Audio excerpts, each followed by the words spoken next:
for our first podcast. Welcome, Wes. All right, you ready? Should we have a little segment where we try to discuss what the name should be? Yeah, sure. Let's do that. Let's just start it with how this started with me sitting down. All right. And but welcome to those listening. Yes. This is No Lag podcast. We did a few of them about a year ago, and we kind of have been retooling things and figuring out what it is that we want to do, finding our voice and that kind of thing. And I think we struck on something with Steve Moulton here. Hi. And I think it's going to be a lot of fun. We're going to do a movie related podcast, but we're trying to figure out what to name it. Yes. So do you have a suggestion, Steve?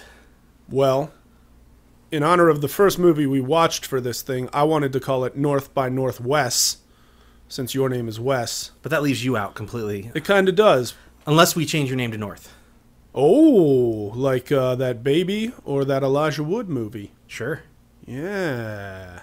I feel like Steve has kind of served me well so far. Yeah. What about...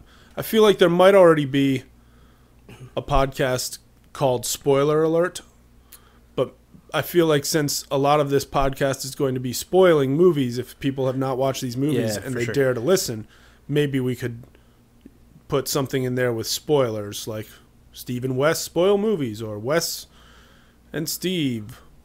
We just call it the spoiling movies. We just call the spoilers. But I don't. The thing is, that's got a negative connotation. It does.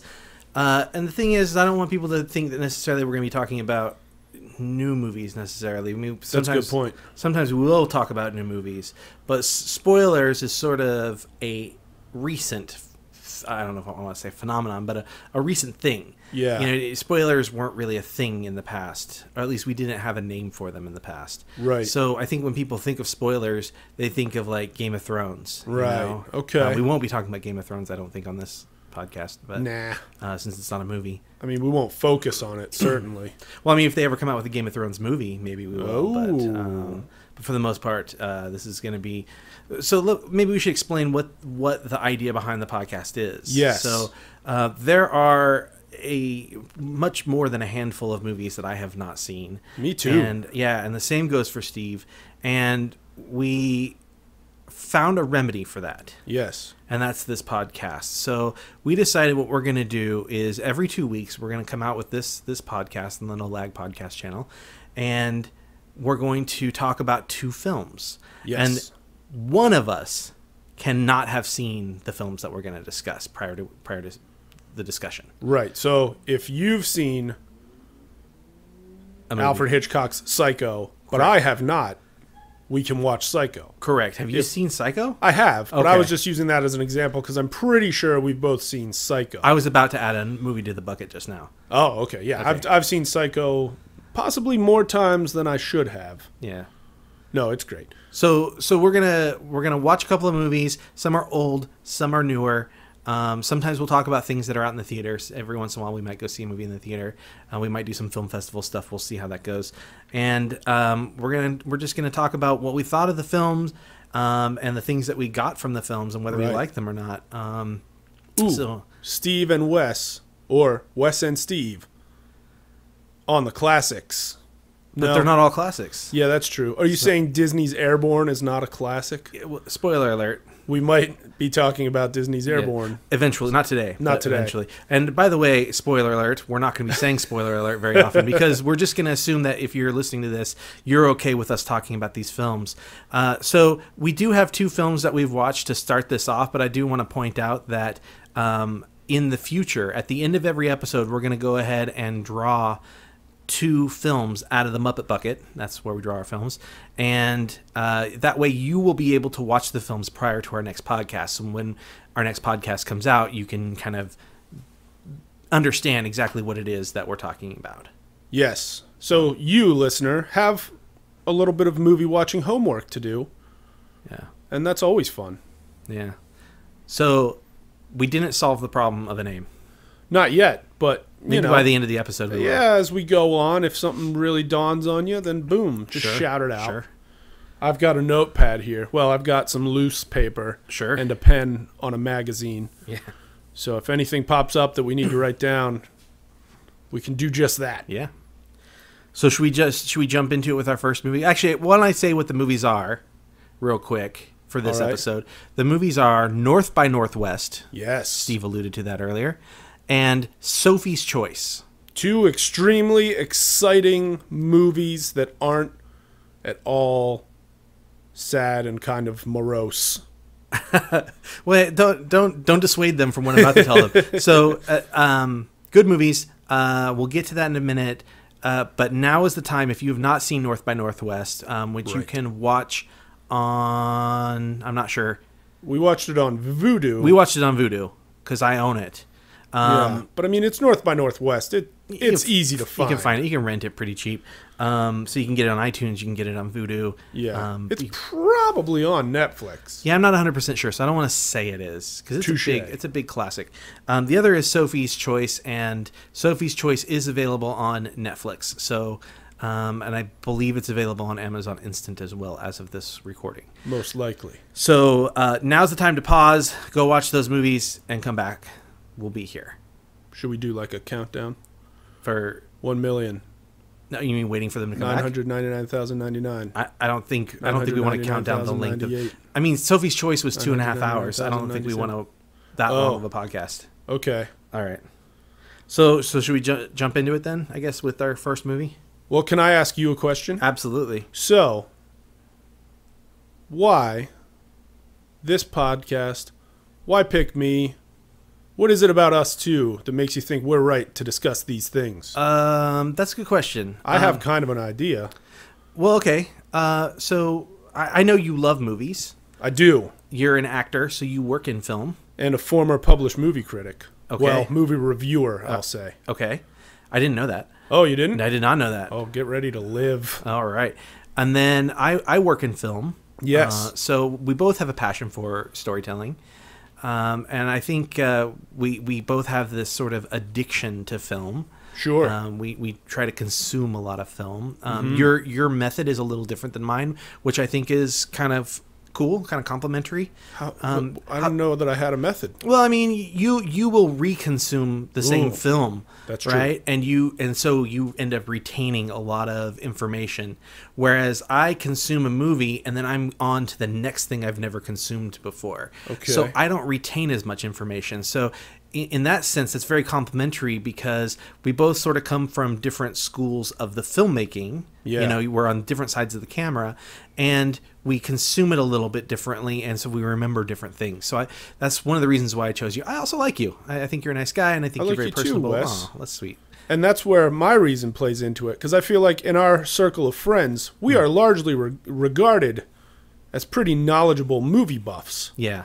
And then the idea that there are still so many movies, so many, for lack of a better term, great classic movies that we have not gotten around to seeing. Yeah. I feel like maybe without this podcast, I don't know if I would have gotten around to seeing them, but I should. And so with this podcast now, we've got this quest laid out before us. Sure, and in between the two movies, we'll talk a little bit about our lists that we made. So, oh yeah, we looked at the AFI Top 100, the IMDb Top 100. There's a 250, but I looked at the Top 100. I looked at a few different articles and things like that, and so made a list of movies that I shockingly have not seen, and was kind of surprised that I hadn't seen. I was like, surely I've seen that. No, I've never seen that. It's weird when you feel that, isn't it? Yeah, it really is. So this is a way to kind of better educate ourselves, make us better artists, but also, you know, like just kind of do something that we love. Right. So, yeah, that's I love it. That's the answer. I love it a lot. Is that good enough for you, Steve? Absolutely it is. Perfect. I mean, it was just a question. Can I plug my old movie reviews? I would love it if you did. All right, so way back, which is weird to say, way back in the year 2001, I was approached by a small East Coast magazine called Mode, Mode Weekly, and the publisher came into a video store I was working in. He said, I'm looking for somebody who writes movie reviews. And I said, well, I like to write, and I love movies, and I even work in this video store. What can I help you with? So he put me on reviewing, I believe I used to do 3 theatrical releases a week. Well, every it was bi-weekly, so Wow. bi-weekly. And then one, we called it B-Movies and Couch Classics. And so my title there was the Movie Junkie. And even while going to college full-time and having several jobs, I would still, because I love movies so much, put myself in the seat in movie theaters 3 times a week, plus sit through a B-movie couch classic. And then you, if you really feel like digging around on the internet, look up modeweekly.com and you can see some of my insane ramblings about movies, which is why I consider myself a reviewer and not necessarily a critic, because I'm still not sure if I know exactly what I'm talking about, but I have fun doing it. Sure. And everybody's kind of a critic. I mean, like, you hear It's that true. a lot, and everybody has an opinion about film, and you know, sometimes it's educated, sometimes it's not. With us, you're probably, you know, when you listen to the podcast, you're probably going to get both educated and uneducated views from us. I almost try to come from sort of the uneducated point of view, because as much as I can appreciate really fine film, I feel like, you know, Joe Sixpack has every right to his opinion as well. Sure. So I almost try to look at it from a bit more of the way, you know, the average guy who's just taking his wife and kids to the movies might think about it. Sure. And I generally try to look at movies in a, you know, as a way to, like, sort of better myself as an artist. So I'm looking at, you know, subtext and shot selection and things, and probably not the things that the average moviegoer thinks about. Right. So this will be an interesting sort of experiment. I agree. And only one of us wears glasses, except that we both do. Oh, okay, great. So we've got that in common. So we'll start the episode, or the first episode, off with a confusing fact. That's not a fact. Well, it's like that old joke. What's the difference between a cat and a bird? What's that? They both have wings, except for the cat. Okay, fair enough. That joke's wrong all the way around. Let's talk about movies, Wes. All right, let's do it. So the first film, North by Northwest. So our first film is an Alfred Hitchcock film. Yes. It's a film about Roger Thornhill, who is an ad exec caught up in a case of mistaken identity. Namely, he's a government... well, he's not a government agent. No. They think he's a government agent on the trail of a group of foreign spies. Right. Led by Mr. Van Damme. Mr. Van Damme, who he initially... Townsend. He thinks his name is Townsend. Played by James Mason. So early in the film, Roger is kidnapped by these men, these foreign spies. Kidnapped rather quietly, too. Rather quietly, kind of surreptitiously. Yeah, they're just kind of like, out. Come with us. And he's like, well, maybe I should. I got a kick out of that scene. Yeah, it's a good scene.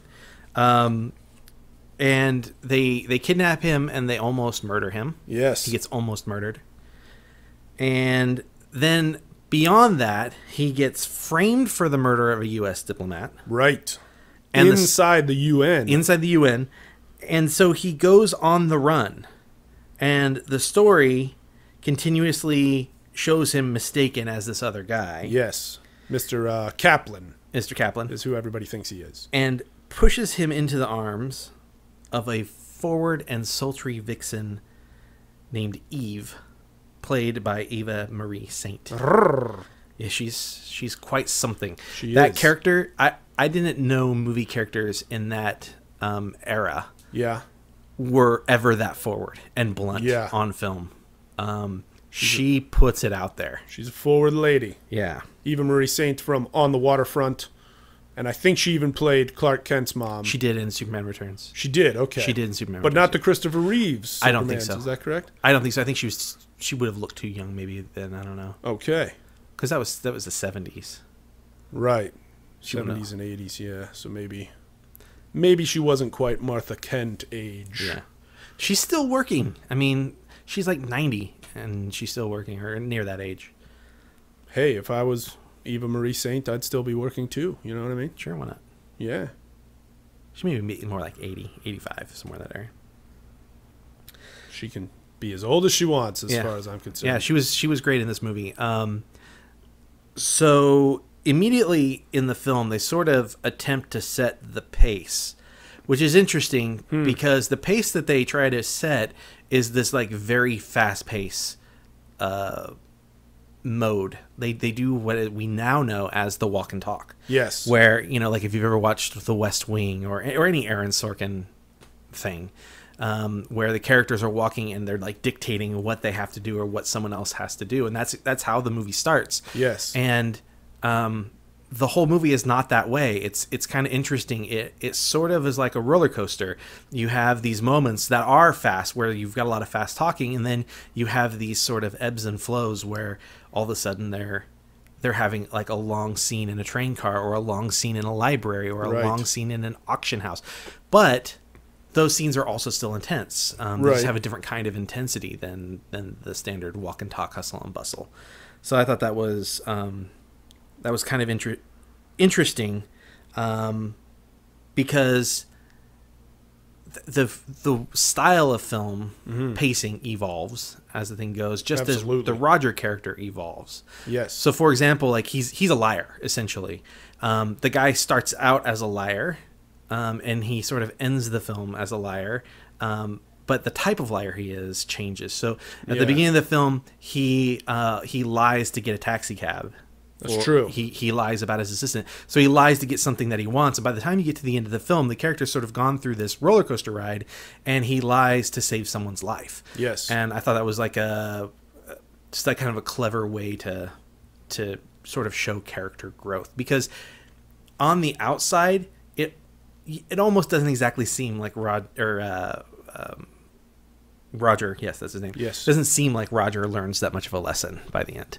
Okay. Except that he puts himself out there to save somebody's life. Yeah. But kind of that last scene of the film in a train car with his lady. Yeah. That sort of like he's like 4-second scene. Yeah, he's sort of like the same old Roger. Yeah. But yeah, I mean, I don't know. What did you? Well, weigh in on any of this? it's funny that you bring up the liar thing, because I hadn't really noticed that. But yeah, in the very beginning, he's walking with a lady to a taxi, and he yells for the taxi, and then just goes to the first one that stops. Somebody else is already trying to get in it, and he says what, like, "Oh, sorry, son, I've got a very pregnant woman here," and just shuffles her in and steals the cab from the guy. And then I'd seen it, but I didn't really think of that. Unfortunately, to me, that was just sort of like, oh, well, there's a good trick to steal somebody's taxi cab. But and it's not the first taxi, or it's the first of many taxi cabs that get stolen in the film. At least 2 more taxi cabs get stolen from people in the film, which is interesting. Absolutely. But what I picked up more for his arc was that, he starts the movie as kind of, just a well put together, self-sufficient, but kind of a mama's boy, there was even a pretty early quote where he's like on the phone with his mom, and somebody can't hear his mom's side of the conversation, and then when he ends it, he literally is just like, that was mother, like as if that person's supposed to know exactly who his mom is. And then I feel like as the movie goes on, he kind of has to become a tougher guy, got to get his suit dirty, got to run from a few attackers and whatnot, and really I feel like he kind of becomes a full man by the end, and not, because he's like a Madison Avenue ad executive, right? Yeah, he's an ad exec. And he kind of, they paint him as this guy who just kind of does whatever his mom tells him as long as he can get drunk in the process. And other than that, just sort of tries to skate through everything. And now, by the end of this movie, he's a man in full, I guess you could say. It's interesting because I hope, anyway. Sort of hits on some other points that I have that I'll make in a minute. But I got a little tweak to that okay. Of how I saw it. I saw him as a very big fish in a small pond at the very beginning. He's very large and commanding in his scenes initially. He's moving through a crowd. He's in a small elevator. He's in a small taxi cab. But he is this presence, and he's like whipping out this dictation, and he knows what he wants to on the card for the gift for his ex-wife. And, I think he gets humbled by the personal life, the mother, for example, the assistant telling him not to drink too much because he's known to overdrink. Right. And it's like his professional life is he's this big character, and then he's kind of under the thumb of his mother. Yeah. Like to the point that not just, I missed calling her, I better send her a telegram to let her know where I'm at. That's someone who's under the thumb of his mother. When you see him in scenes with his mother later on, you get that feeling a little bit more. And I think it goes to accentuate this sort of big presence Yeah. being made small and humbled again. And I think that that's necessary for this journey that he takes in becoming a good human being and becoming sort of a man and becoming a hero at the end of the film. Yeah. Is you got to be humble in order for that to work. Yes, I can agree with that. I can absolutely agree with that. What was your next point? Well, my next point is really a long kind of overarching thing for the whole film. Okay. But if you have some things, I don't want to just like... No, I've just got a bunch of little notes that I jotted down. Well, maybe you can just throw them in, intersperse them when I get to... Yeah, I'm thinking that will happen. Sure. So kind of going with that big fish in a small pond to a minnow in a giant lake kind of a thing. They give us a lot of imagery to show that. So like I said before, he's standing next to his assistant. He's a man. He's got a presence, and he's forceful, and he's the boss, right? And even when he goes to meet the other ad execs or whatever at the bar, he's still got this sort of presence. Yeah. So you have him moving through a crowd, you have him in an elevator, you have him in the back of this taxi cab where it's all small, and then when he gets to the location that he's going to be kidnapped from, we start getting shots that are the camera's further out, and you have this giant hall with these tall arches, and all of a sudden he's small in these places, and this is the place where he loses power, and he gets taken by these people, and he gets taken to this house, and this house is big. They even referred to it as the big house. It's gigantic. Yeah, I mean, it's massive. There's huge grounds, and so they bring him to this house, and again, he's powerless, and to the point where he's powerless to where he goes unconscious. Right. So we have him every time he becomes powerless in this film. He ends up in these giant places, and they get bigger and bigger as the film goes. And I thought that was a really great technique to show how small this guy had to get to become so great, right? To become the guy that saves someone's life. Right. So that's a very good point that I did not pick up on at all. I will point out, you mentioned about being in the back of the taxi cab and everything, small at that point. Those cars are all gigantic. Like there's literally a part where he's in the back of the taxi cab with his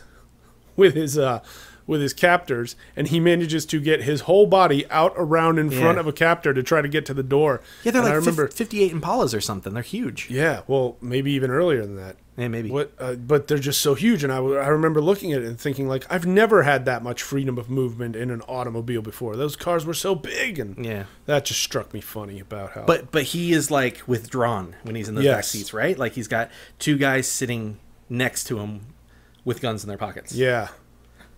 And he's just... I love when they first approach him, and they just smack him on the shoulder, and he just kind of stops and looks at the hand and goes... What's that supposed to mean? and then they kidnap him and threaten his life. Right.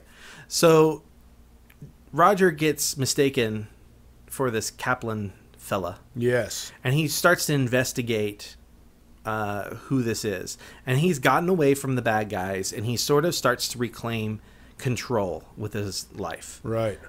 Although his mother is tagging along, and she's kind of snide the whole time. Bringing him back to Earth. But...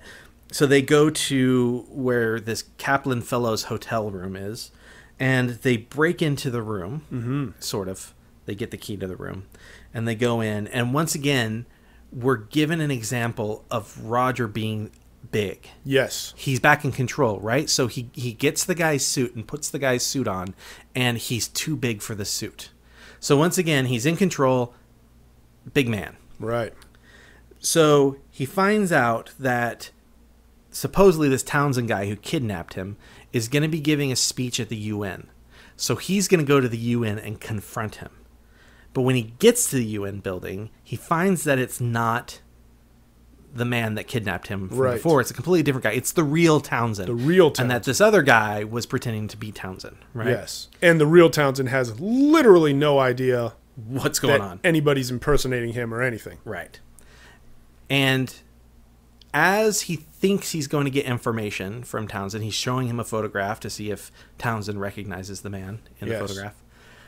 Townsend gets a knife in the back And of course, in old-fashioned stupidity, Roger touches the knife and pulls it out of the guy's back, and he gets framed, gets photographed and framed for this guy's murder. And he loses control again. And what's the next thing we see? We see Roger running out of the UN from the top of the UN building, and he's a little tiny ant running toward that car. That was a he's beautiful lost shot. control, and he's tiny again. Yes. It's really clear what Hitchcock is doing, but he's doing it in such a beautiful way that you just admire it and you don't stop and think, you don't dwell on it. So that's sort of the power of Hitchcock. That's kind of what he does, you know, like he'll turn a shot of a close-up of a telephone into a long shot of somebody, you know, coming into a room. Right. Both things are important, and, you know, and that's just sort of like why he was so great at what he did. So absolutely, we find him insignificant again. Yes, you've got something you want to say. Well, no, just one of my notes from just a moment ago was when somebody dies in front of you and they're slumping over in a crowded room with a knife in their back. Don't grab the knife with your bare hands and take it out. You're not going to help them. Just leave it there with your prints not on it. Go about your day. And say, oh my gosh, someone killed this guy. Yeah, for real. That's an expert knife thrower killed this guy. Helpful tip by Steve Moulton. I try, you know. So, then we go from this really large UN shot, and we start to slowly get smaller. So first we get smaller inside Grand Central Station, and people are looking for him. Right. And then we get even smaller onto a train car. Yes. And then, so he meets Eve. Eve Kendall. And you can't get any smaller than where they go with him. So he feels like he's completely in control. He meets this girl. They sweet talk each other. She knows who he is. She sweet talks him a bag of Skittles. Yeah. Hiding a bag of Starburst. She tells him where she's staying, which train car she's staying in. Implies that she's going to help him hide from the police. Yeah. And then the moment where we see a big man in a small space. He's locked in the overhead bed, the overhead bunk, to hide him from the police. I don't think you can get much smaller than that for this guy. Pretty much not. And again, he thinks he's in control, and he's got this girl, and he thinks he's seducing her as much as she's seducing him, although we know that she's clearly in control of the seduction. Right. After the train stuff, it goes big again. Yes. So again, this roller coaster. So it goes big, it goes small, it goes big, it goes small. He finds the tiny razor. He does find the tiny razor. That's a really good point, actually, that I didn't note, that he finds this tiny razor, and we see him actually shaving with this razor, and it's like, again, a big guy with little things, you know. Yeah. But so he ends up at a literal crossroads. That's true. Out in the middle of nowhere. I believe they said it was somewhere around Indiana, right? Didn't she say he had to take a road out to Indiana? Yeah, they stopped it in might Chicago. be. Yeah. And then he had to catch a bus to a crossroads in Indiana where it's just completely flat and sandy yellow all around. And it's the biggest location we've seen so far because it's the most vast. It has a horizon, right? Right. So, so we've gone from a hallway to a house to the UN to a crossroads. Now we're outside. Mm-hmm. So I want to talk about suspense now. All right. Take a quick break from this big to little thing. Hitchcock is extremely well known for suspense, but this scene shows why he was the master of misdirection. Roger is told to go out to this crossroads, and he gets dropped off by a bus. Yes. It's a bus stop in the middle of nowhere, which is crazy and awesome at the same time. He's told that he's going to meet the real Kaplan. Yes. At this crossroads in the middle of nowhere. There's just like a cornfield and just empty fields around him. Yeah. And he's waiting. Yeah. And so you're expecting for Kaplan to show up. Right. Well, we suspect that maybe not Kaplan's going to show up. Yeah, because don't we know the truth? Because we know the truth about Eve at this point. We know that Eve is working with the bad guys. She sends the bad guys a note on the train saying, "What do I do with him in the morning?" Right. So she tells him to go meet Kaplan Yeah. at this crossroads. So we're waiting, but we know that Eve may be double-crossing him. So we know to expect something, but we don't know when and how. Yes. But we assume it's this car that's driving right towards him. Yeah. And then that car zooms past. Right. Right? And then another vehicle starts coming. Yeah. And that vehicle zooms past. And then another. And then all of a sudden, across the street, out of the cornfield, Yeah. comes another car. And a man gets out of the car. And the man slowly walks over to the side of the road. And he's across the street from him. And Roger's like, that's got to be Kaplan, right? Gotta be my dude. So he goes over there, and it's still not Kaplan. Yeah. Then a bus comes. So you're expecting all these. So he's waiting for all these cars. Right. But it's when he talks to that stranger, before that stranger leaves, that the stranger clues the audience in. Yeah. That there's been misdirection going on this whole time, and that we shouldn't be looking for the obvious. We should be looking for the thing that sticks out. Right. And that thing that sticks out is a plane that is crop dusting an empty field. Right. So then we get maybe one of the most famous attack/chase sequences in film history. It's not Absolutely. much of a chase exactly, but that shot, I bet I've seen that shot on my TV screen once a year since I was born, because it's that famous of a shot. right. It is always referenced. It is always You see photographs of it. It's him running from the plane, and the plane's coming down to buzz him and just chop him up. chop him up in its propeller. Yeah, so I don't know. I feel like that's a really clear, if anybody wants to know a good example of misdirection, in a classic misdirection in a film, that's the scene to watch. Not only do you get to see this really classic scene that you've seen imagery from, but you get one of the best examples by a master. Agreed. So he escapes this big location where he's lost control. He ends up back in a hotel room and confronts Eve, back to a smaller location, and he gets his suit cleaned, and then he's going to basically follow Eve to the auction house, which is really the smaller location that I'd like to focus on, because this is the scene where he takes control again. Right. So he goes in this auction house, he confronts everybody, he sees that he's pinned down, and he creates such a disturbance that he not only gets picked up by the police and escorted out, but he makes them aware of who he is, which in turn gets the government aware of where he is. Right. And sort of gets him rescued and clued into all this stuff about Kaplan. So again, big location, back to smaller location, and so on. Then we go to the last big set piece. Yes. The climax of the film. Mount Rushmore. Mount Rushmore. Other than the Grand Canyon, Right. there probably isn't a bigger set piece that they could have, a bigger location to go bigger than the cornfield. Right. With the horizon. Yeah. I mean, I agree. The final fight is on the faces Yeah. of these presidents. Which is foolish. If you're ever being chased and you find yourself at the top of the faces of Mount Rushmore, figure out something other than trying to climb down the smooth stone faces of Mount Rushmore, please. Right. And they make a point of showing the mountain from far away so you see them small on this thing.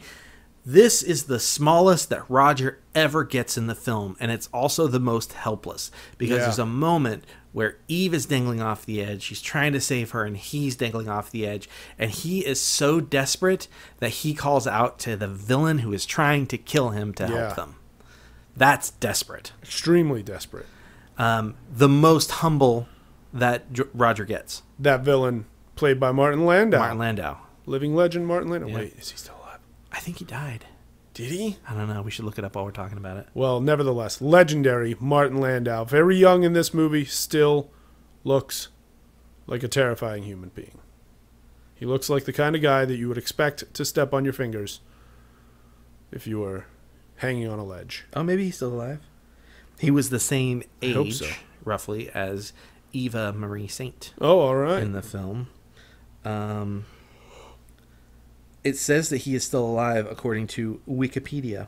Okay, good. I feel better about this. Yeah. I have a knack for mentioning people who turn out to be dead, and it makes me sad when I that kind of happens. thought when we were watching the film, I was like, did he die? I couldn't remember. Should have looked it up. Famous for Mission Impossible, Yeah. the TV series. Very famous for Ed Wood with Johnny Depp, the Tim Burton film. Won an Academy Award for that. He did, didn't he? Yeah, he won Best Supporting Actor for that. That's great. Great actor. Yeah. I mean, he's Martin Landau. He's seen it all, and he's done it all. So he has this big fight on Mount Rushmore, Yes. and of course the good guy's probably going to win and get the girl at the end. So he's this small thing on this giant, this gargantuan face. And then once he's completed his mission and he's back in control, where is he? Back in that train car. Back in that train car With his lady. on the top bunk Yeah. with Mrs. Thornhill. It's probably not exactly how he said it, but it was close. Yeah, it was something pretty close. And the last shot of the film, fairly comical. Yes. If there's any kids listening, parents cover up their ears. There is definitely a reference to them having sex at the end of the film. He pulls her up onto the bunk. It's very clear that they're about to get busy, and the train, As a newlywed couple is entitled to do. and the train enters the tunnel literally. Yes. So that's kind of a fun thing. You have a couple, any other notes, any other thoughts? I feel like I've got so many. Nothing that really sheds light on anything. But one that was funny. Oh, so should we give up the truth about Kaplan, or should we maybe let that be one thing that we... Sure, one thing we don't talk about. All right, so we're not going to tell you who Kaplan really is. Right. Let's see here. I wanted to point out that there was a very funny line early in the movie. I think it might even be before he gets kidnapped, where Roger Thornhill says something about mother's just moved into this new place. It's all white paint and no telephone. Right. And it just struck me as so odd that, like, I've never been alive in a time where you don't just move into a house and boom, set your phone line up. And now with cell phones, we don't even have to do that. We've just always got our own phone line. And so the idea that he says it almost as if it's a cliche about new houses, all white paint and no telephone, that cracked me up quietly, but it cracked me up that just, when was this movie? 50, 60 years ago? Right. And it's like things have changed so drastically. It's funny you mention that. I actually watched a new movie in the theater recently, and one of the characters, they're in an electronics shop, and they're looking for a phone. Find a push-button or rotary phone. They say that in this movie. It was made this last year. And I thought, those exist? Do those still exist? Huh. She said, it can't be an electric phone. It can't be something we have to plug in. Yeah. I blew my mind. But but anyways, I think it's just kind of going along with what you were saying about the phones. It's sometimes it's interesting to go back and watch these older films and kind of realize the age that we live in now. Yeah, just see how different the world, or at least America, was back then. Yeah. It's trippy. It's trippy, man. Trippy. So there was another thing that I thought was kind of interesting. It's kind of a director David Lean, who directed Lawrence of Arabia, which is in our bucket. It's in the bucket. We might watch it. We'll watch it eventually. Right. So it's a sort of a David Lean thing that I love. It's one of my favorite techniques, and that's you may not have noticed this, but almost the entirety of the film, yes, Roger is on the left-hand side of the screen. Oh, almost the entire film. I don't think I did notice when that. You go back and you think about, there's a few times when he's not, like when he's driving a car, you can't kind of get around that. Yeah. But they do consistently show the car driving from the front of the car, so it's on the left side of the screen. Yeah. When he sits across from the men in the bar at the very beginning of the film, he's on the left side of the screen. When he's in the taxi cab, left side of the screen. Walking with his assistant, left side of the screen. When he's on the train having dinner with Eve, left side of the screen. He's meeting with Van Damme at the end of the film at Mount Rushmore, left side of the screen. The part of the cliff that he hangs from, the left side of the mountain. Oh yeah. And that's sort of an Odyssey thing, right? It's sort of a storybook kind of thing where when you read a book and you're going on this journey with these characters classically, you read from the left to the right. So you associate the left being the beginning and the right sort of being the end. Yeah. So it's kind of a neat, subtle trick to kind of show that this guy is sort of on this journey. When he's at the crossroads, He's waiting on the left side of the street. Yeah. He comes in from sort of the left. Mm-hmm. I mean, they show the crossroads as a bit more of an X than a cross, but he certainly And when he goes into the corn, he goes in from the left. So good point. Yeah, it's kind of a neat, fun, old school filmmaking technique that I really like. I do want to point something out about it. If you give me just 1 second, I'll give you 9 seconds. So Hitchcock worked a lot with Jimmy Stewart, but he wanted Cary Grant for this role of Roger Thornhill. All right. And Hitchcock was working with Jimmy Stewart. I can't recall the movie at the time off the top of my head, but he was working with Jimmy Stewart, and he told him that he's got this film, North by Northwest. He was super excited about it. Jimmy Stewart assumed, because of his relationship with Hitchcock, that the role was for him. Oh. And Hitchcock didn't know how to get out of that. Oh. So he delayed production on this film until he knew that Jimmy Stewart was busy filming something. Nice. So Jimmy Stewart had to turn the film down. Way to go, Hitchcock. Just a little fact that, like this guy was super deliberate in everything he did. Yeah. The whole thing with the blondes, if you've seen Hitchcock or the other Hitchcock, the one that was on like HBO or whatever, they did like a miniseries. There was Hitchcock, and then there was The Girl, right? The Girl, yeah, which is another Hitchcock thing, basically. But so he had this thing for blondes, so of course he casts Eve Marie Saint in it, and her hair looks amazing in it. It does. It does, right? Her hair was like truly exceptional in this film. Yeah, I have to wonder how many hours she spent in hair before each shot. 'Cause right. Her hair was. I mean, even to the point where like there's all these scenes where they're Frenching each other. Yeah. Well, they're not at all. And he's barely touching her hair. Yeah, they're kissing each other, and I mean, you can plain as day see Cary Grant's hands just like near her head, but like almost like he was afraid to touch her gorgeous hair. It's like Comic-Con rules. Like when you go meet somebody, you're not really supposed to touch them. You just put your arm kind of around them, but never touch them. Yeah. So Hitchcock was so meticulous about everything, So he took he knew exactly who he wanted for the film. The blonde girl. He didn't like the wardrobe that they gave her initially, so he personally took her to like Bergdorf's and bought all of her clothes for her for the film. All right. So that because he was like, I want her in these very specific things. And I think when you first see her, I want to say she's wearing black when he runs into her. She's wearing a black overcoat. Sounds correct.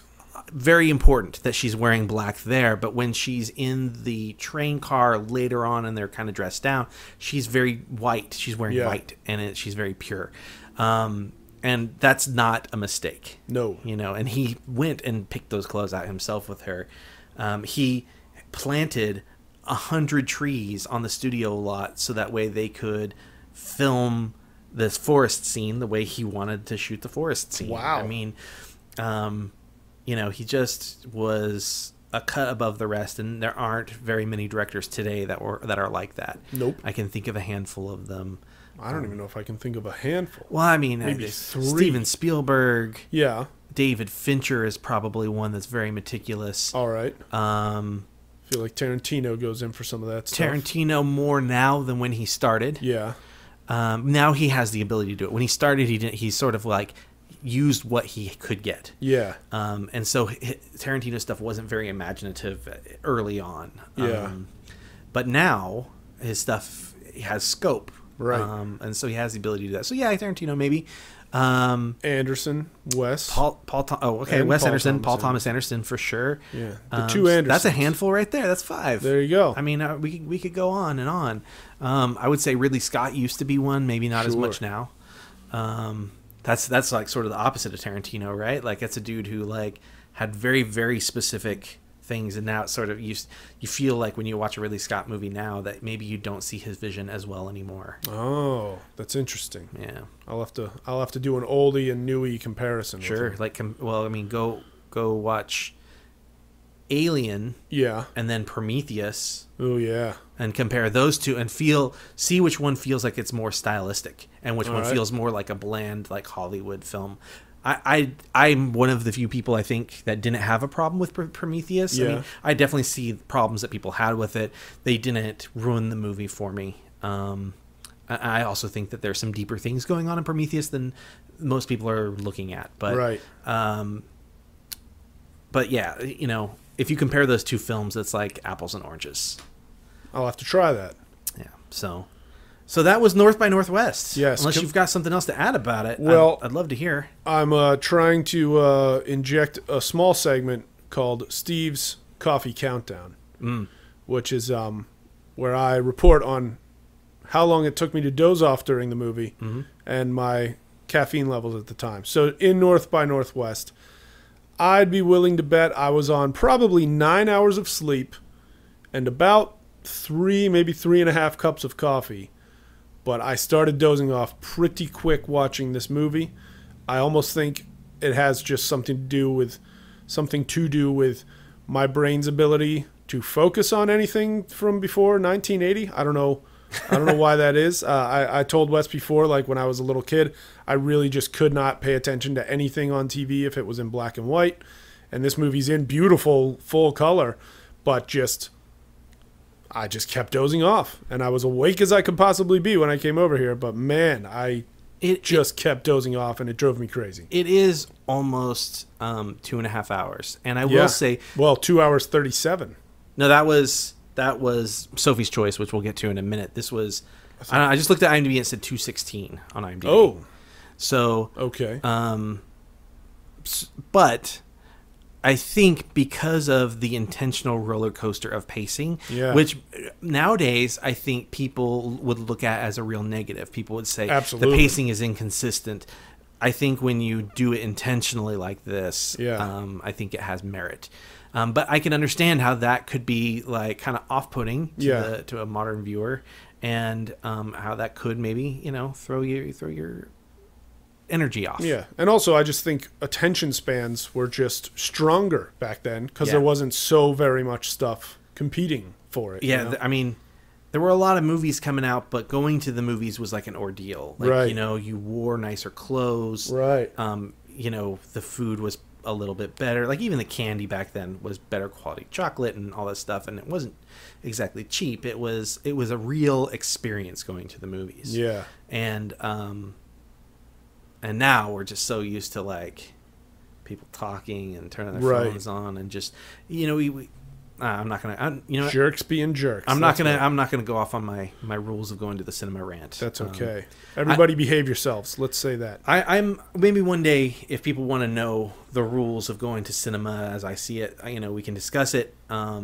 But like for me, like going to the cinema's like my church. I don't mean to make anyone feel like I'm being sacrilegious, or I'm not trying to be offensive towards anyone's religion. I'm using that term as a way to like help people understand the reverence that I feel towards going to cinema. I don't actually worship cinema as if it's a deity.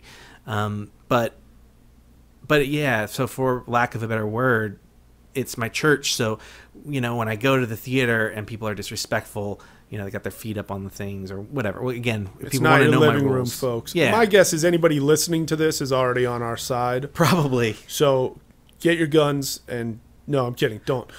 Oh God, please don't. No. I'm totally joking about that. That's terrible. I actually committed a sin against one of my rules. Oh. Since we're going with the church thing, let's go with sin. All right. I was in the theater with a friend of ours recently, and we saw somebody on screen that we both enjoy that I didn't know was in the movie, and I was pointing at like, look.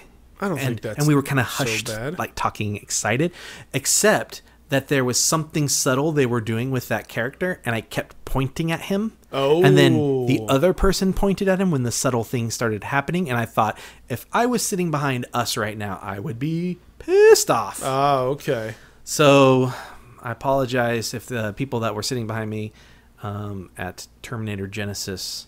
Oh, it was Terminator Genesis. If anybody's listening that was sitting behind me, I apologize for that. I try not to do that again.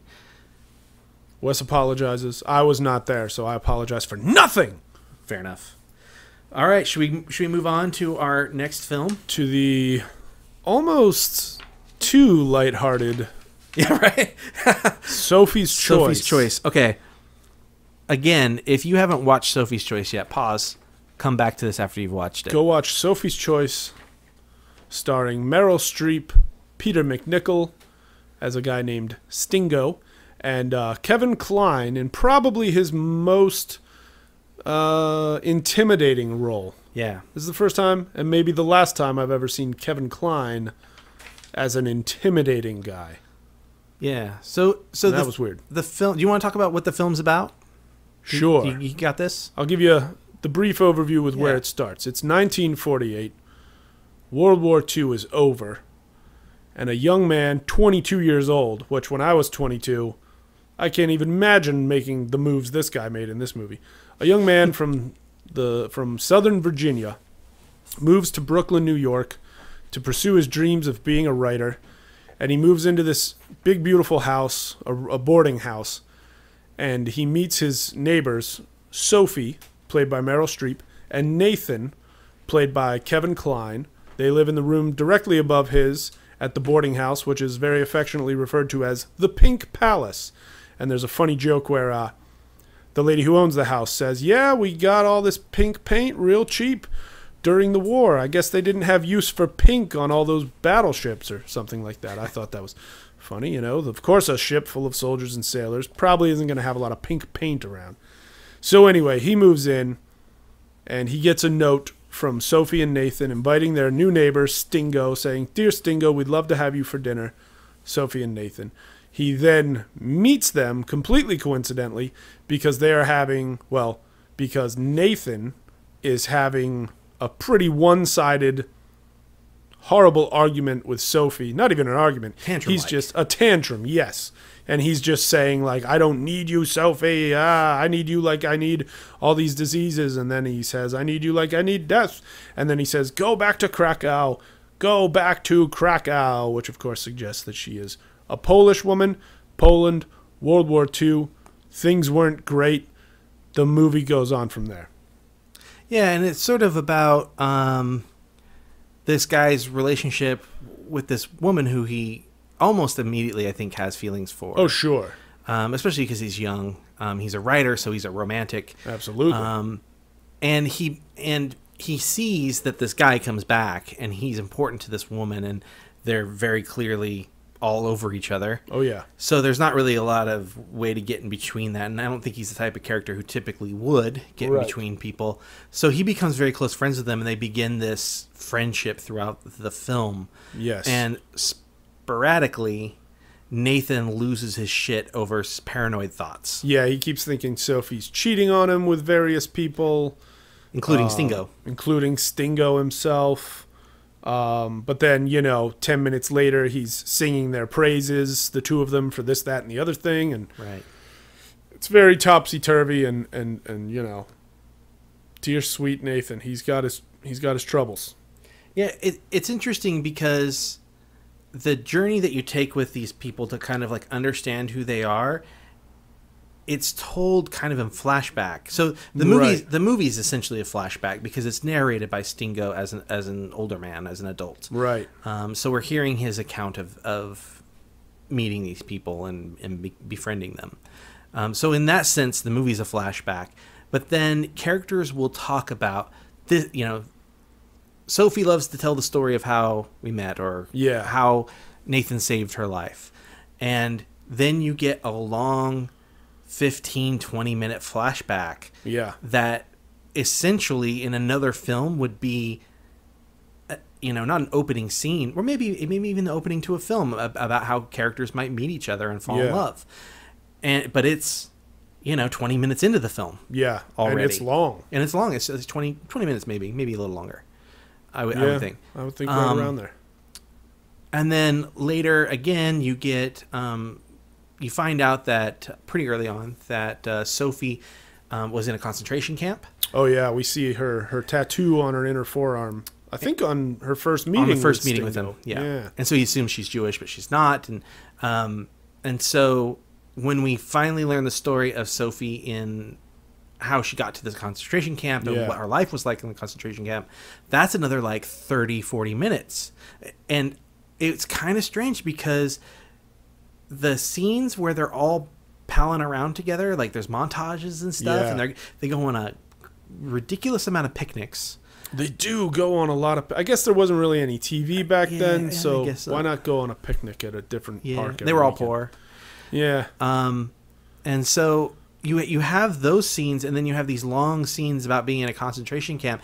It almost feels like you're watching different films. Oh, absolutely. It's totally bizarre, but kind of works for this film. Yes. Real quick, I want to address something. Okay. I absolutely did not want to watch this film. And this is why what we're doing is amazing to me. Yeah. And why I'm so happy we're doing this. Because this is the perfect film to be in our bucket, because I didn't want to watch the film and I loved it. Yeah. I thought it was a great movie. And I maybe loved it is maybe a little far. It's maybe a little longer than I would like, but but I thought the performances were great, and I'm not a Meryl Streep fan. Oh, really? I'm not the. So you're the one. I mean, I think she's a great actress. I just don't enjoy watching her in film. I think she's believable. I just don't. Something about her has always kind of put me off. Interesting. But she's just so good, and this is the first time I can think of where I see her truly unrecognizable. Oh yeah. I don't think I've ever seen her play a character that comes across as not as intelligent or unsophisticated in a way. This character is innocent, and while she's educated in her previous world, in the Polish world, as an American, she's not educated, and so she's kind of aloof, and she makes mistakes, and she doesn't know how to say stuff. I mean, it's just really interesting because it's I'm trying to think of the word that I used for it, but it's she seems clueless in the film, and that felt really refreshing for me. And it's so weird to having seen Meryl Streep be so confident and strong or evil or whatever for my entire life, go back and watch a film, from I think I was like 2 years old, 3 years old maybe when this movie came out. What year was this? I want to say it was 81. 81, all right. So go back and watch this film from much earlier in her career than I've seen and just be kind of enlightened by Meryl Streep. Yeah. And that's why we're doing this. That's why I'm excited about this thing. I agree. So yeah, but kind of talking about how it's sort of different films all over. I couldn't decide at the time whether I liked that or not. Okay. But because it did work for the film, I ultimately kind of came down on the side of for it. All right. But it's not in my opinion, not very stylistic. No. I don't feel like there was ever a director or a cinematographer or anything that really stamped their mark on this. Okay. We watched Hitchcock, which is very clearly stylistic. It's got a very specific thing going on. Yeah. Editing wise as well, North by Northwest. With this though, it was really about performance, and I'm sure that the deciding not to be too crazy about the camera angles, and I thought the film stock was interesting. It was very grainy, probably 16 millimeter, is my guess. Oh, all right. I don't know a thing about film stock. I mean, it could have been 35, but it was really grainy. And that also could be the transfer. Maybe just didn't go through very well. But it just didn't feel. Maybe maybe that's by design. Maybe it was about, hey, these are performances. And from what I understand, Meryl Streep literally begged on her hands and knees to get this part. Yeah. Wow. So, which is a heck of a thing to beg for, because she spoke how many different languages in this? At least 3, I think. We hear 3. She makes references to speaking 5 or 6. Yeah, but I mean, we hear her in Polish, I'm sure. Polish. Just like super fluent. Polish, and then French, German. super fluent and German. English. So we hear 4 of them. She Yeah. briefly speaks French, I think, in the film. Yeah, I'm sure there's a little bit of French in there. But yeah, and I mean, you know, eat your heart out, Christoph Waltz. Like, Well, and she's doing an Streep accent did it. that's not native to her. right. You know, Yeah. she's doing this Polish accent as well. And then when she's doing German, she sounds German. She's doing, you know, a German accent. Yeah. And they make a point about how she speaks flawless German. Right. You know, they the make that character. point quite a few times. Yeah, exactly. Yeah, but way to go, Streep. I see big things in her future. Yeah, right? I see really big things for Meryl Streep. Now, sort of the opposite to her, though, is Kevin Kline. Yeah. He absolutely dominates every time he's on screen. Yeah. He runs the show when he's on screen. It's whether he's throwing a tantrum or being happy or singing and dancing or conducting an imaginary orchestra or climbing on a railing on a bridge. Yeah. Every time he's on screen in this film, On the Brooklyn Bridge. yeah, right? Like, he's just the force. He's next to Meryl Streep, who is a force unto herself. Right. But in this role, again, she's like clueless. She's like along for the ride almost. Yeah. And he takes the reins, and it's amazing. It's really, really fun to watch. Again, really about the performances. And Stingo, Peter McNichol. Peter McNichol, thank you. Yes. Plays kind of a more understated character, like Yeah. like much more grounded. He's like us, like he's our eyes, like Yeah. our window into all of this that's going on. So it's like he kind of like retreats and lets Kevin Kline and Meryl Streep sort of do their thing, and it's awesome to watch. Yeah. I was really happy with that. I liked the performances a lot. Again, definitely the first time I've ever seen Kevin Kline as an intimidating guy, which struck me as odd because I've never really thought of him as intimidating. And even in this, I was sort of like, I don't know. I mean, Stingo, granted, he's the smaller of the two, but there are some scenes where Kline's kind of getting in his face about stuff.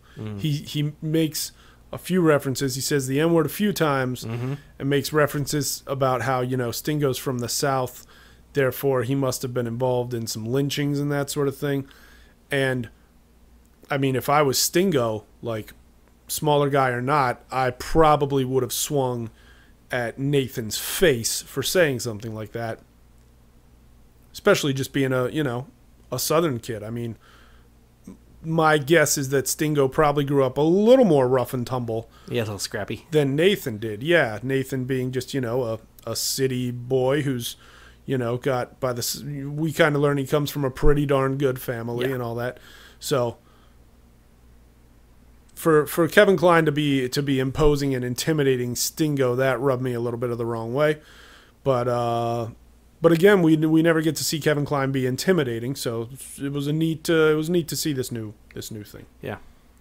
My shoe squeaked. So throughout the film, we see this relationship sort of deteriorate. Yeah. Kevin Kline, Nathan, and Sophie's relationship deteriorate, and then be brought back together, and then deteriorate and be brought back together. And of course, Stingo, who I keep wanting to call Ringo, Stingo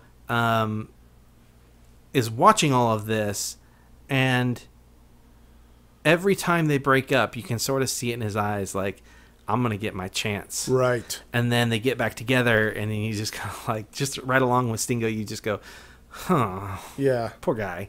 Well, but he was getting kind of creepy with it too, because like in the one pretty early breakup, when she's telling him a story and the tears are occasionally trickling down her face, and then he's reaching over and like rubbing the tears off her face with his thumb, but he's getting like way too intimate for this horribly sad story that she's telling. Right. And so for that, I was kind of like, I'm rooting against Stingo in this particular scene just a little bit. I was really rooting for him with Leslie Lupitas. Yeah, Leslie Lupitas. Okay, let's talk about Leslie Lupitas. That was a fun little break from the rest of the movie. So Nathan hooks him up with this girl, Leslie Lupitas. Is it Lupitas or Lupitas? I looked up the spelling. It's Lou, huh? I think it's Lupitus. Lupitas. But Leslie. We'll just stick with Leslie. Who played her? Did you see? Oh, man. I looked it up on IMDb. She didn't have a picture up. Her name was, I'm gonna look it up. I want to say Gwen something. I'm But gonna look she up was, I'd refer to her as a brunette bombshell, who Stingo meets. Well, on the beach, she's friends with Nathan and other people, and now the stuff she's saying is one thing. Yeah, but her presence is so freaking adorable. Oh yeah, like you absolutely root for that relationship. I wish that relationship would have worked out. Me too, because it would have been great for Stingo. But should I just get into what she's all about? Yeah, go ahead and talk about her. So Stingo meets her on the beach, and in the voiceover, he says that I owe Nathan for introducing me to Leslie. And it cuts to Leslie, and she's in this gorgeous bathing suit, and she's up on her hands and knees, and Stingo's sitting in the sand, and she's leaning very far forward and talking to him about literally like how much she likes to have sex. And then she's dropping the F-bomb a lot. Yeah, she's saying the F word all over the place. And then Stingo says something like, she was like, this is a big paraphrase, but he says something like, she was like the answer to my every horny prayer or something like that. And now, I don't think I knew at this point in the movie that Stingo was only 22. He says it much later in the movie, I was 22. And you don't learn that he's a virgin until the end of the film either. Until the end of the film as well, yeah. So, you know, I mean... So what a letdown for Stingo when this thing doesn't work out. Yes, because he gets invited to Leslie's house for, like, the weekend, and she just keeps going on and on about how excited she is to get to have sex and all this stuff. And then once they start making out, you know, he tries to do something more than kissing, and she just freaks out, and she says, what was it she told him? I can say it, but I can't do it. That's right. She says basically she kept referencing like she's been going through psychological analysis. Yeah. And that, so she's finally gotten herself comfortable to a place where she can talk about sex, which seems to be all she talks about, but she can't actually do it. And so, of course, Stingo is crestfallen. Some very Keynesian kind of thing going on. Yeah, Leslie should have been in every scene as far as I'm concerned. So she's Greta Turkin. Greta Turkin, we love you wherever you are. Her IMDb lists one film. Wow. The only thing listed on IMDb is Sophie's Choice. Wowzers. As an actress. Huh. Yeah. She was great. I wonder who she's like 50-something pissed around. off in Hollywood. No, I'm kidding. I don't know. Yeah. Wow, that was her only role. Yeah. Weird. Yeah. So to kind of talk a little bit more about what happens in the film. So the Sophie-Nathan relationship is like on again, off again kind of thing. But off again because Nathan is a total whack job and keeps just losing his mind. Which we learn eventually in the film is because he's a paranoid schizophrenic. Right. And he's been keeping it a secret. Right. At first, they almost kind of make it look like he just goes out, he gets a little drunk, and he gets jealous. He gets jealous. But then we learn... They make it sort of look like he's always looking for a fight. Like he goes and walks around. She talks about he went out walking one night into some neighborhood, and he came back and his jaw was, I thought it was broken. And yeah, his jaw was swollen and his eye. See, when she was telling that story, I was thinking Nathan might be... hanging out with some street boys in the shadows once in a while. See, I took that as, they sort of imply that he gets a little sauced and then comes home and shakes the girl about. Yeah. But then they talked about that, so I thought, well, he's going out looking for a fight. Yeah. This guy. And he's found an easy target with Sophie. Right. So,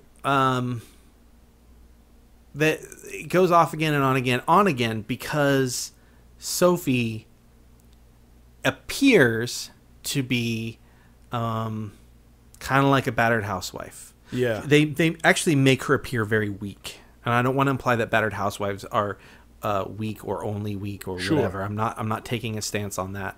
But that's how they make Sophie appear. Yeah. And it turns out that that's not the case. I don't believe. And we learn why that's not the case by more backstory of her in the concentration camp. Yeah, Auschwitz.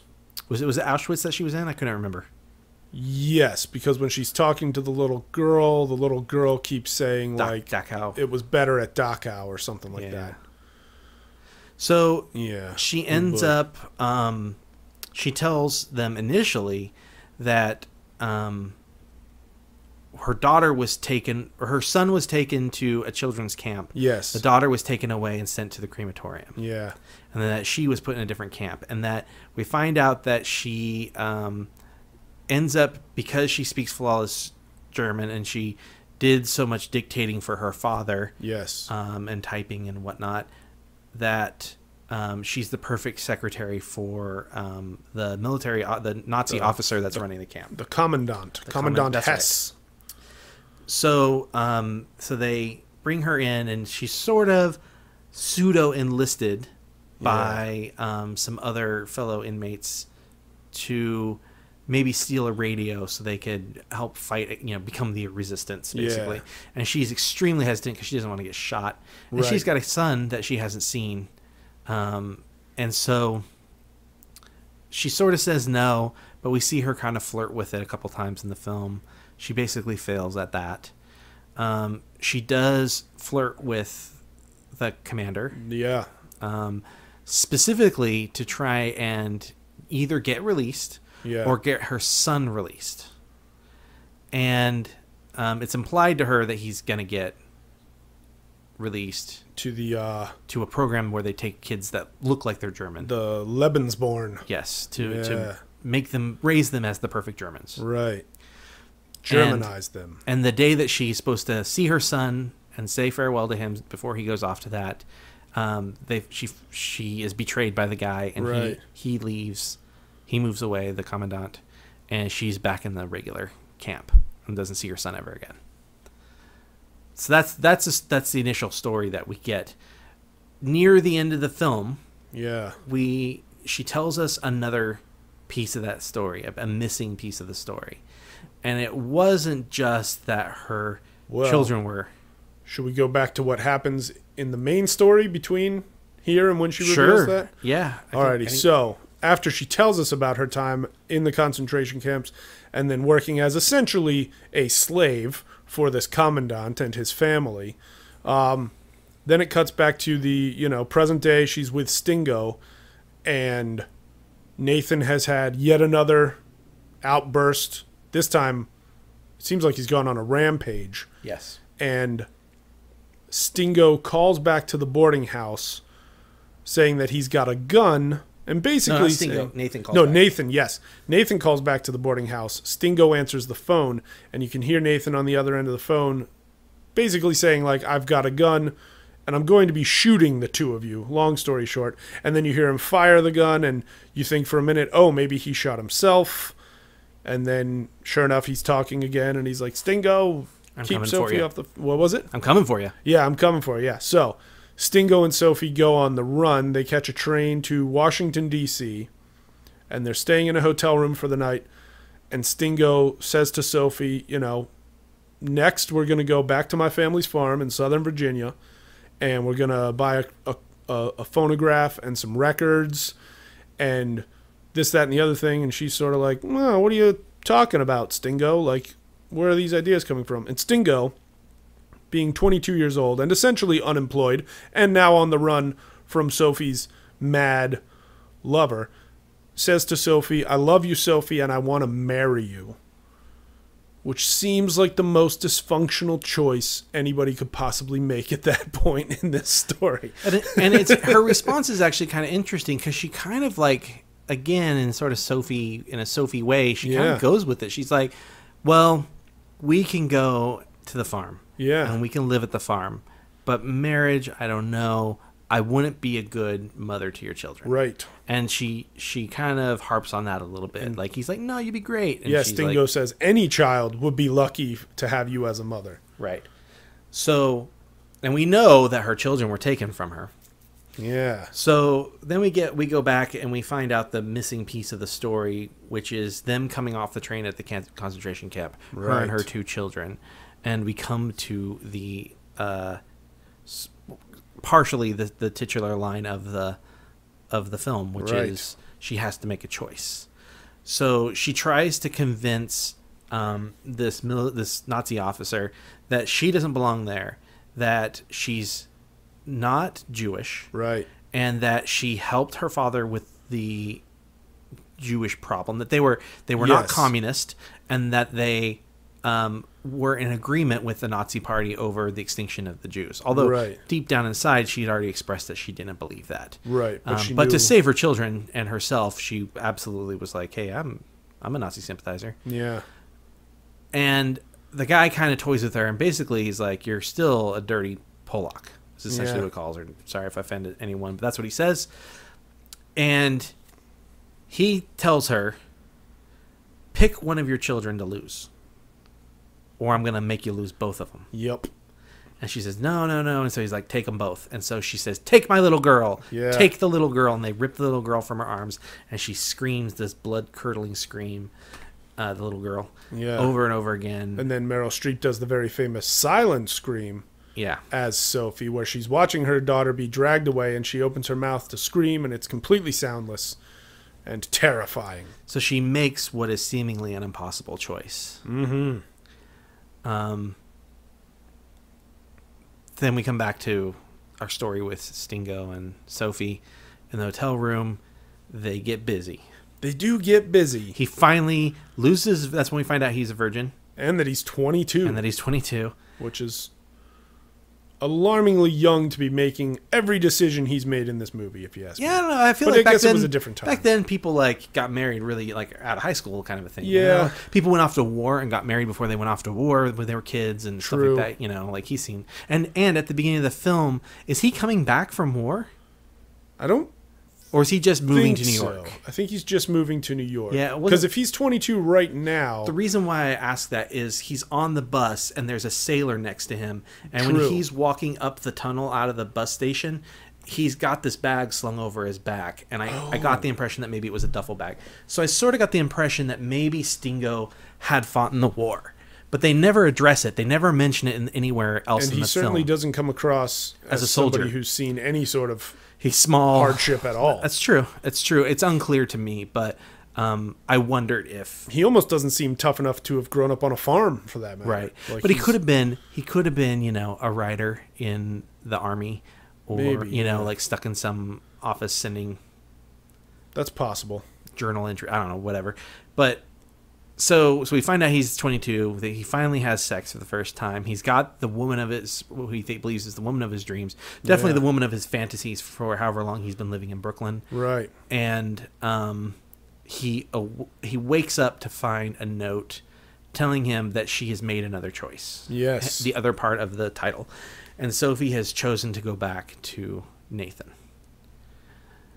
And when Stingo tracks them down in Brooklyn, he gets back to the Pink Palace, and there's police line across the front, and the police car is outside, and he finds Nathan's brother there, and Nathan has used cyanide to kill himself and Sophie. Yes. And that's sort of the sad ending of this film, and in a way appropriately tragic, I think, for the story. It's sad, and you know, you definitely could be rooting for and should be rooting for Stingo and Sophie to be together, probably, because it saves her life. Right. And it probably even saves Nathan's life. But keep going, but I just thought of a question. Yes.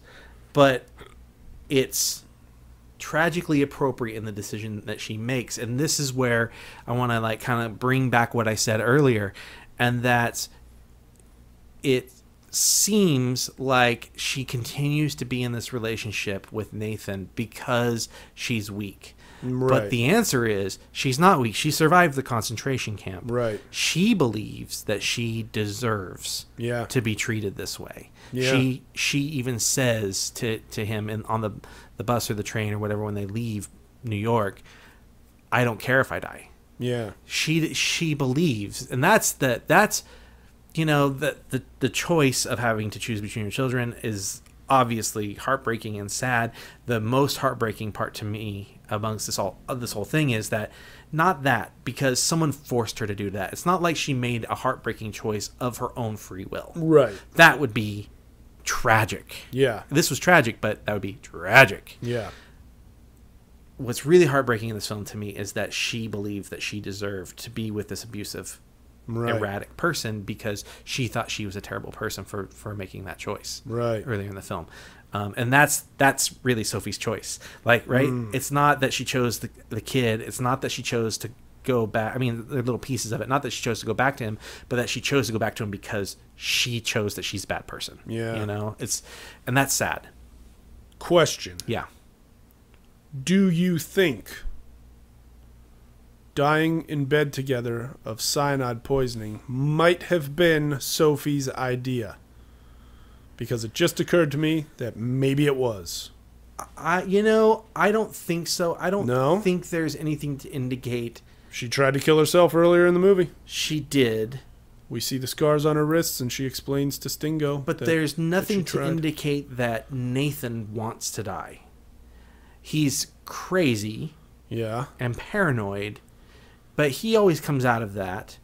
Yeah. He doesn't have like a manifesto of death. He has a manifesto of killing the people that have wronged him, but he never says that he's going to kill himself. So I think... Even more so, don't you think Sophie might have poisoned the two of them? I don't think so. I think it was unbeknownst to Sophie. I don't know. That's a good question. It could be. And that brings about an interesting, different point of view, I guess. Well... I said interesting a lot during this podcast. I'm going to try not to say it so much next. You're allowed to. It's a perfectly cromulent word, Wes. Cromulent. Sounds delicious. Because it just occurred to me. All right, so check this out. If faced with the horrible decision that Sophie had to make outside of that train, when it was either let her son be killed by the Nazis or let her daughter be killed by the Nazis. It's a horrible decision. Knock on wood that nobody I know or myself ever has to make it. But if I were in her position and I had a son, he's older than the daughter, he's a strong little kid about to have to go into a concentration camp, or a daughter about to have to go into a concentration camp, possibly have to grow up, being constantly used by Nazi soldiers and whatnot, the Joy Division, all that sort of thing. I might say, take my daughter too. You know what I mean? Maybe. I mean, it's like... If you had time to think about that. Maybe she did. I don't know. Yeah. But if I had time to think about it, I might be like, you know what? Spare my daughter's... Pain. Yeah. And get her out of here now, I guess. It's terrible, but maybe. And therefore, and we don't know for sure, but if it was Sophie's idea to poison herself and Nathan... in the bed with the cyanide, might she have been sparing Stingo from the misery that she and Nathan would continue to cause him? I think it's an interesting idea. I don't know if I buy it. Okay. Partially because she never takes the reins with Nathan ever. That's true. Maybe this time she finally did. They suggest that the cyanide came from the pharmaceutical company. He works at Pfizer. True. And that he took the cyanide from the pharmaceutical company. For her to sort of mastermind that seems contrary to the rest of the film to me. However, him killing her and himself seems more plausible to me. Yeah. I'm not saying that what you're saying doesn't have merit, because I think it's a really interesting idea. I appreciate that. Just right now, without having to being able to give it a lot of thought, I feel like the other way has more credence. Do they say he got it from the lab, or do they say we think he got it from the lab? I feel like there was a cop we think he outside, got it. And he says I think he says we think that he took it from the lab. The cyanide from the lab that he worked at. Maybe Sophie got it. Or the Sophie, company. Having worked under a Nazi commandant, she's gonna know what cyanide can do. Yeah, and it's interesting. Do we ever learn what Sophie does for a living? I don't think we do. Well, there's the part... Well, no. I mean, like... She goes to class? Yeah, and there's the part where... I feel like they must have said Stingo's looking for her, so he goes to a place of business to ask about her She works for the chiropractor. She works for the chiropractor. Okay. That's right. She's a secretary or something for the chiropractor. For Dr. Katz. Not Dr. Katz, professional therapist. Oh, man. That'd be crazy. That would be crazy. If, the whole movie, her whole body was, trembling. Yeah. Sophie, tell me about your choice. That's not a great Dr. Katz impression, but I haven't seen the show in 10 years. What do you want from me? Okay, all right, fair enough. Sophie's choice. So, I mean, unless you have anything else to add, I think that's Sophie's I took so many notes. Choice. Let's see here. We got that. Oh, well, I can do Steve's coffee countdown. Okay, Steve's coffee countdown. Hang on, though. Oh, here's some fun casting notes. If you're a fan of Adam Sandler's Billy Madison, Sandler's pretty much his first starring role. The guy who plays the principal, a.k.a. the professional wrestler, the Revolting Blob, is in this movie. That's actor Josh Mostel. He's got a funny but very small role in this movie. Well, funny but very short-lived. He plays Morris, the guy who lives upstairs. And he's the guy kind of at the end who shows up right at the end of the movie, and everybody's talking over him, and he's telling him that Nathan's looking for you, Steve. Yes, that is correct. And that's actually a scene I really love because it's again kind of an older technique. Spielberg liked to do it. Yes. And I saw it as recently as Super 8 does it, where people all talk at the same time. Right. And then you have to sort of hone in on where the real information is. And it's so realistic and natural. Right. I wish more movies did stuff like that. But yeah, that was a really great scene. I was kind of going, where the hell has this guy been the whole movie? Because this guy's like a hoot. Yeah. He's hilarious. We could have used more Morris. Yeah. The movie was surprisingly funny. Going back to saying that I didn't want to watch this movie so we did draw these out of the hat. I mean, we must have if I didn't want to see this movie. Yeah. I drew. So Steve drew. Having a hard time speaking all of a sudden. Drowned. He drowned. No, that's a different word altogether. He drew North by Northwest out of the Muppet bucket. Yes. I drew this, and as soon as I looked at it, I just kind of like stomped my feet, and I was like, no. And I even offered Wes several times. I said, go ahead and draw again. It's our first episode. No harm, no foul. Draw again. But Wes stuck to the rules, and he played the game with Sophie's Choice. Yeah, I mean, I felt like we established a rule. We should stick to it. But so we sat down. I was like, all right, let's watch Sophie's Choice today. And about 20 minutes in the movie, I was hooked. I was by maybe even 10 minutes in, maybe even as early as him carrying pallets full of Spam into his room. I was like, this is not the movie I thought it was going to be. Yeah. I had a lot of misconceptions about this film. I thought it took place in the 80s. Oh, I thought it was going to be about abortion. Oh. I had no idea what this movie was about. I never learned what the plot was, ever. So, again, kind of a beautiful thing about this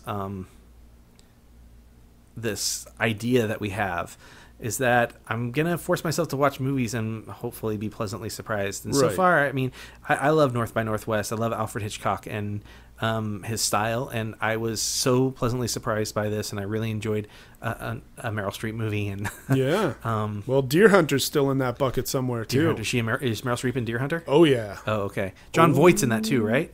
No. Who am I thinking of? Robert De Niro. I think John Savage. Oh okay. Christopher Walken, of course, won his Oscar for it. Meryl Streep, and a famous NFL player whose name is completely escaping me right now. O.J. Simpson.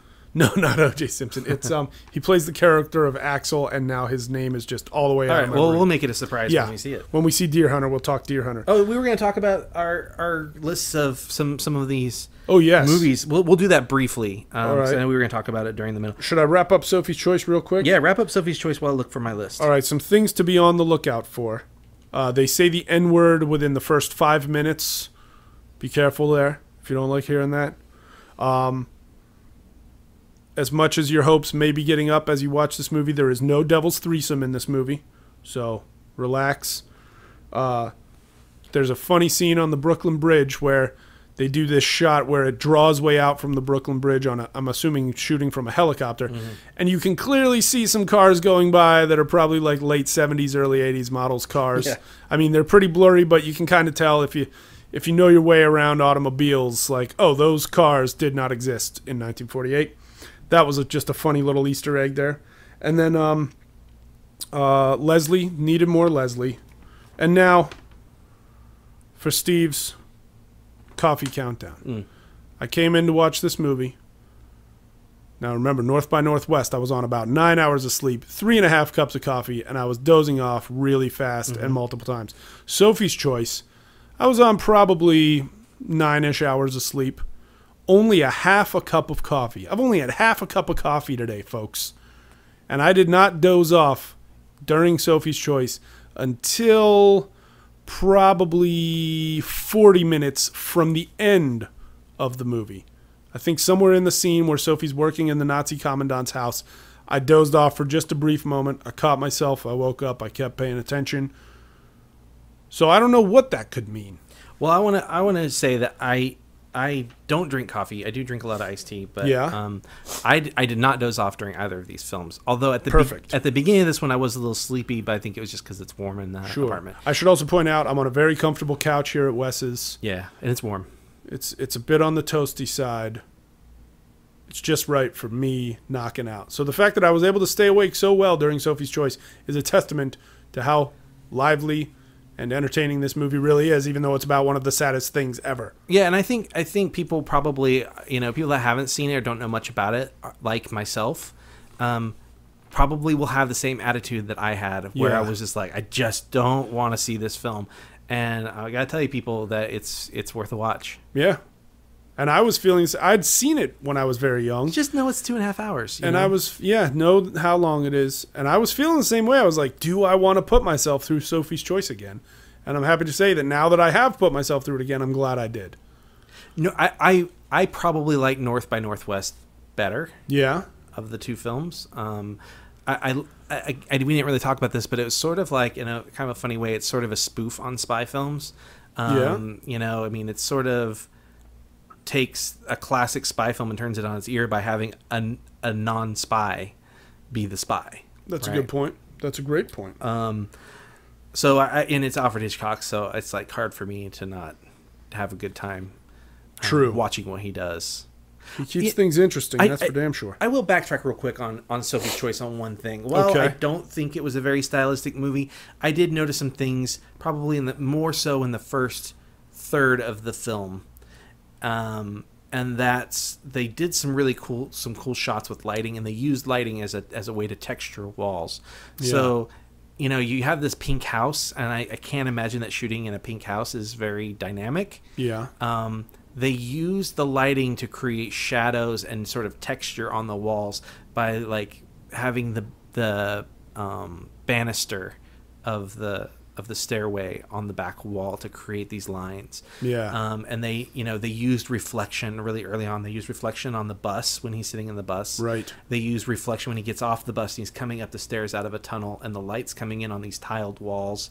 They use a lot of vectors to sort of draw your eyes toward, again, when he's coming up those stairs, your eyes draw towards this guy who's just essentially coming out of his old life and into Brooklyn. Yeah. The Brooklyn Bridge obviously uses a lot of vectors to draw your eyes down to the three. Oh, yeah. So there were things. It's not like it was not without merit. Visually, it just not so much as North by Northwest. That's just a visual feast. It's a lot of fun to look at. Right.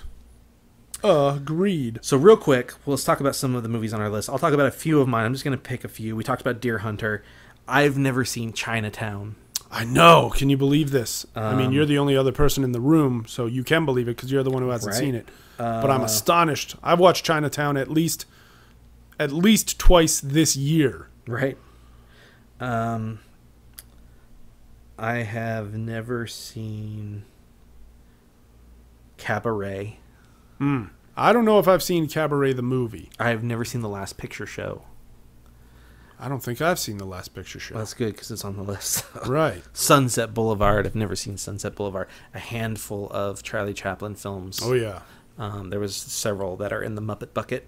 So how about you? What were some of the movies that you had on your list of movies you haven't seen? Movies I have not seen. Let me go to that list. And then we'll do the Muppet bucket, and then we'll say goodbye. For my movies I have not seen, and to make sure I was only listing movies that are worth seeing, I consulted the AFI's 100 best movies list. I'll go toward the top of the list and just pick a few. Now, I'm going to go ahead and technically say I haven't seen Casablanca because I know I've been in a room while Casablanca was on and tried to pay attention to it, but I was much younger. My ADD was firing in all directions. So I haven't really sat down, paid attention to, focused on, and enjoyed Casablanca. There, I said it. All right. You have several Humphrey Bogart movies on your list. I really do. Yeah. Also on that list, Schindler's List. Yeah. I haven't been able to bring myself to watch Schindler's List. That's my version of Chinatown. Like you are surprised I've never seen Chinatown. Sure. I'm surprised that you have not seen Schindler's List. Because I just don't, I'm familiar enough with that horrifying subject matter. It's hard for me to just willingly dive into a movie about it. But because of this show, I'm going to do that just as soon as we pick it out of this bucket. Well, and look what happened with Sophie's Choice. Exactly. I mean, we thought that was going to be a lot harder to watch than it was. And, we both enjoyed it. We both enjoyed it a lot. Yeah. The Bridge on the River Kwai, another Humphrey Bogart movie. No. Another one I have not seen. That one's not Bogey. It's not? No, I don't believe so. Bridge on the River Kwai. Bridge on the River Kwai. I don't believe so. Oh no, the African Queen is Bogey. You have Maltese Falcon on yours. You've got African Queen. You got Casablanca. You have the Treasure of Sierra Madre. Yeah. Those are all Humphrey Bogart. Who's in Bridge on the River Kwai then? Isn't Alec Guinness in that somewhere? Alec Guinness is in Bridge on the River Kwai. For those listening, if you don't know, Alec Guinness is the guy who played Obi-Wan Kenobi, among so many other things. All right, Grapes of Wrath. William Holden. William Holden is the star of Bridge on the River Kwai. Let's see. Still haven't seen Annie Hall. Woody Allen's Annie Hall. Also on my list, Annie Hall. It's on Netflix right now. I keep almost clicking on it, and then I think of the recent scandally stuff that's come up, and I'm just like, I don't know if I want to watch it right now. I can't decide. It's making me sad. Dr. Zhivago. Rest in peace, Omar Sharif. We just lost him. Dr. Zhivago is on this list, and it's in that bucket. We might draw it tonight. I don't know. Another Omar Sharif film that you have not seen, Lawrence of Arabia. Lawrence of Arabia is on my list. One of my favorite films. David Lean. We referenced David Lean earlier. That's right. We're talking about North by Northwest and the whole left to right. Lawrence of Arabia utilizes that technique. We'll talk about that once we watch it. I love it. Duck Soup with the Marx Brothers. Yep. Haven't seen it. Mm-hmm. So my list goes on forever. We have so a lot I'm of stop there. We have a lot of movies. Okay, so we are going to wrap it up, but we're going to do so by picking the next two movies. So this gives you an opportunity to watch them before our next podcast, which will come out in about 2 weeks. Right. Take out a pen and paper or open your notes app in your smartphone and get ready to write down these two titles. All right, Steve, you can draw the first one. Wes is demanding that I draw the first one. You're always going to be our first one. I'm always going to just have you draw the first one because you're my special guy. The movie selected in this random drawing from the Muppet Bucket for us to watch and report on our next episode is The Maltese Falcon. What a coincidence. I've been meaning to watch this movie pretty much all my life, and I just keep not. And now it's assignment number 2. How mind-blowing will it be if I draw another bogey movie? That would be mind-blowing indeed. What is it? I'm having the same reaction that I had for Sophie's Choice. Dune? No, movie number 2. No, but I'll probably have the same reaction then too. Movie number 2 is Sunset Boulevard. Okay. So, all right. Not super stoked about it. The problem is, if all the movies were like these, it's interesting. Old movies, we've been getting a lot of old ones. Yeah. There are newer movies in this bucket.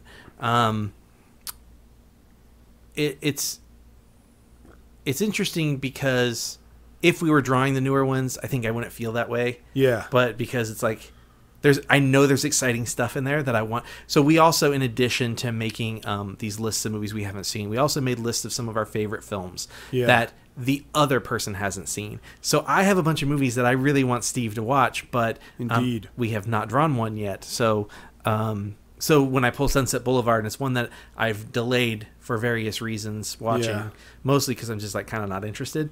It's a little like, I want something else. But and see, I hear from so many people whose opinions I respect that this movie is so great. All right. And yet I still have not been, I've started it, but I've still not been able to just fully dive in. And I don't know why. Sophie's Choice was good, so I'm going to have faith in the system. Exactly. I'm going to have faith in the bucket.